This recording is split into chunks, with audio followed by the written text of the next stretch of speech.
So my topic is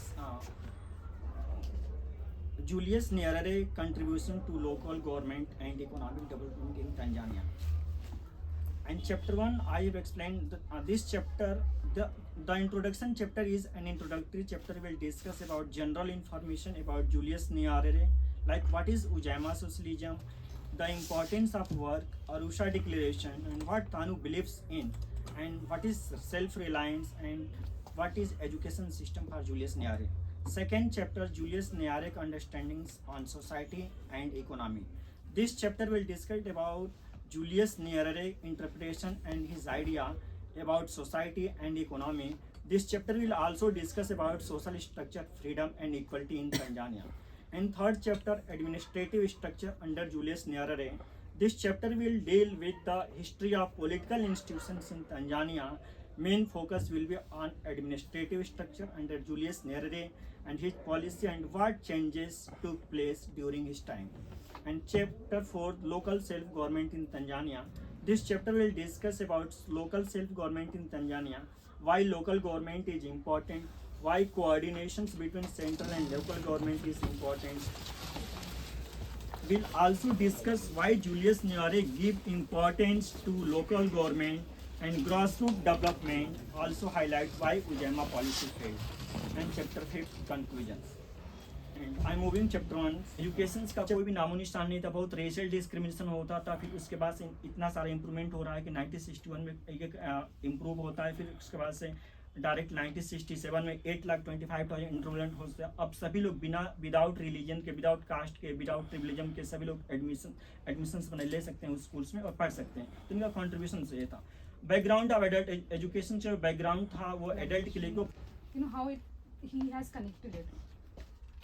Thing is that what I have read in one party system, that there is like a kind of a monopolization of power.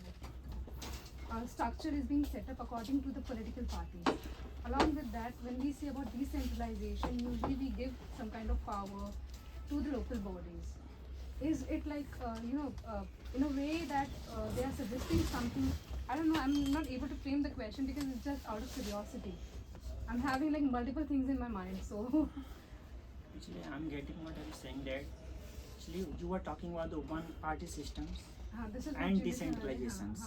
ठीक है, how मतलब can you connect somewhere how he has connected it. Actually he is talking about the unity. Okay. A presentation by Abhijit Chaudhary, and he's going to present his view on India and Africa cooperation since 2014. Really interesting topic. Good morning everyone. Myself Abhijit Chaudhary. I am pursuing MPhil from this department. Earlier my undergraduation from ERSD College and post-graduation from MLNC College, Department of Political Science. My supervisor Professor Geeta Sare, Department of Political Science, Lakshmi Bai College. So basically my topic is India and Africa cooperation since 2014. That's a content. ये मैं basically बताऊंगा अभी presentation में. Introduction.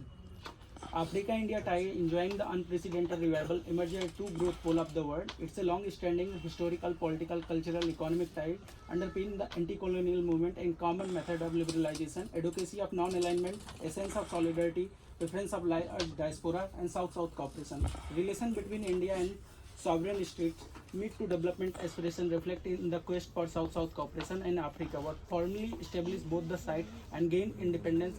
Earlier the pattern, their relationship was molded the colonial frame.